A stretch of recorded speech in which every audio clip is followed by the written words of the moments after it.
오늘은 작은 헌신의 위대함이라는 제목으로 함께 은혜를 나누고자 합니다. 오늘 함께 살펴보는 이 36장에는 성막 건축의 주역이 될 인물들이 불려지고 본격적으로 성막 건축이 시작되는 과정을 기록하고 있습니다. 이를 한번 구체적으로 살펴보면 1절과 2절에는 부살렐과 오홀리압 그리고 하나님께로부터 지혜와 명령을 받은 모든 장인이 등장을 합니다. 하나님께서는 이들에게 이 특별한 은혜로 재능과 기술을 부어주시고 성막 건축이라는 거룩한 사명을 감당하게 하십니다. 그런데 여기서 하나님은 단순히 기술적으로 뛰어난 사람들을 선택한 것이 아니라 성막 건축에 필요한 재능과 이해력을 직접 하나님께서 부어주셨습니다. 그래서 이 지혜는 단순한 지식이 아니라 하나님의 뜻을 깨닫고 실행할 수 있는 능력을 말하는 것이죠.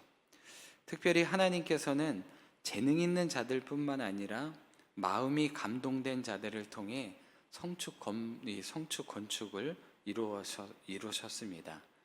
이들은 자신들의 기술을 생계순환으로 사용하지 않고 이 거룩한 사역을 위해 헌신하였습니다.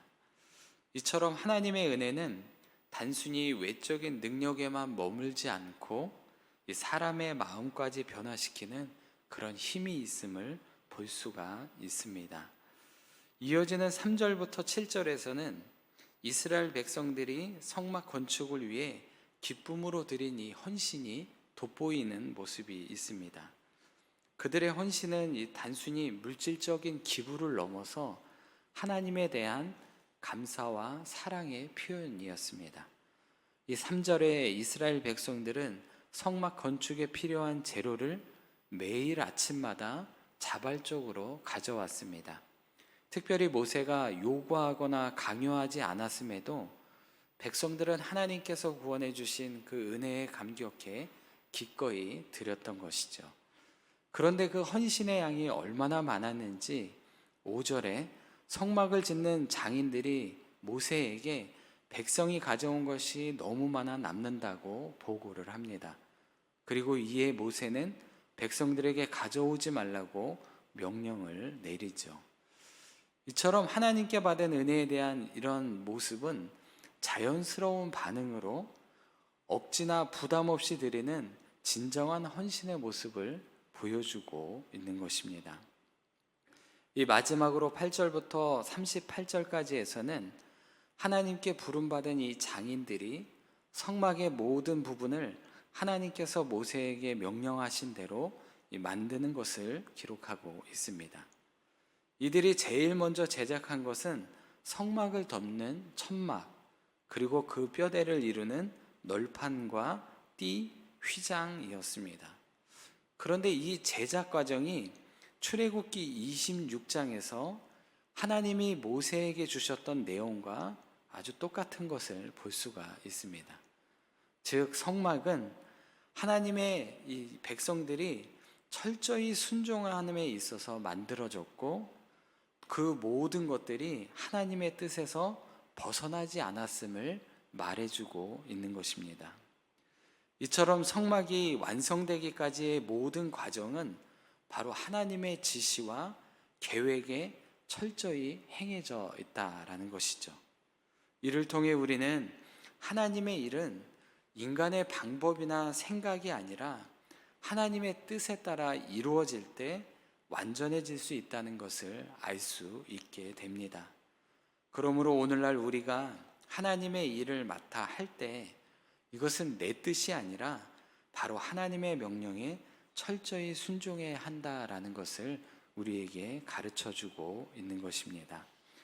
그러면 오늘 본문을 통해 주시는 영적 교훈 한 가지를 살펴보겠습니다. 그것은 작은 헌신의 위대함이라는 것입니다. 다시 말씀드리면 나의 작은 헌신을 통해 거룩한 하나님의 뜻이 이루어진다라는 것입니다. 이 성경에서 말하는 이 성막이라는 말은 히브리어로 미시칸이라고 말을 합니다. 그 의미는 정착하다, 거주하다, 머무르다라는 뜻을 가지고 있죠. 즉 성막은 거하고 머무르기 위한 공간을 말하는 것입니다.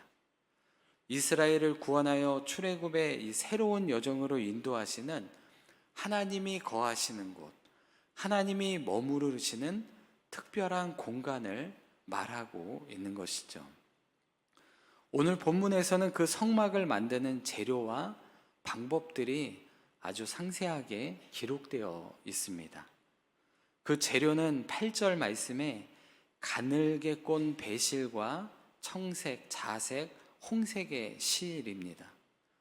이 실들로 정교하게 스놓은 10폭의 휘장이 연결되어 성막을 구성하고 그 성막을 덮는 다른 휘장은 14절과 같이 염소털로 만들어지고 있습니다.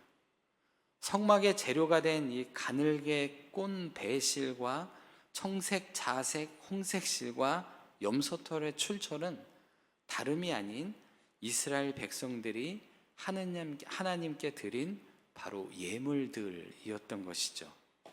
그러나 이것은 하나님께 드려지기 전까지는 바로 개인의 소유였습니다. 가족의 옷을 짓는 실이 될 수도 있었고, 가족이 실 수 있는 천막을 만드는 실이 될 수도 있었습니다. 하지만 이스라엘 백성들은 이 자신의 것을 하나님께 드렸고, 이를 통해 개인이 소유했던 실과 염소털은 성막, 곧 하나님이 머무시는 공간이 되었던 것입니다. 즉 성막의 특별함은 이러한 특별한 재료에 있는 것이 아니라 바로 자신의 소유를 하나님께 드린 이 삶에 있었다라는 것입니다. 일상적인 재료들이 하나님이 거하시는 성막이 될 수 있었던 것은 그들이 그 재료를 자신을 위해 사용하지 않고 하나님께 드렸기 때문에 가능한 일이 되었던 것입니다. 성막은 이처럼 하나님께 드리는 삶이 재료가 되어 지어졌던 것이죠. 홍색실 한 가닥만으로 한번 생각해 본다면 그것은 참으로 작고 아주 미약한 것입니다. 청색실 한 뭉치로 옷을 만들어 입는다 해도 세월 속에 그 옷은 헤어져 사라지고 말 것입니다. 그러나 하나님께 온전히 드려졌을 때 그 홍색실 한 가닥이 성막이 될 수 있는 것이죠. 때로 우리의 삶이 홍색실 한 가닥과 다를 바 없이 작고 미약하다라고 느끼곤 합니다.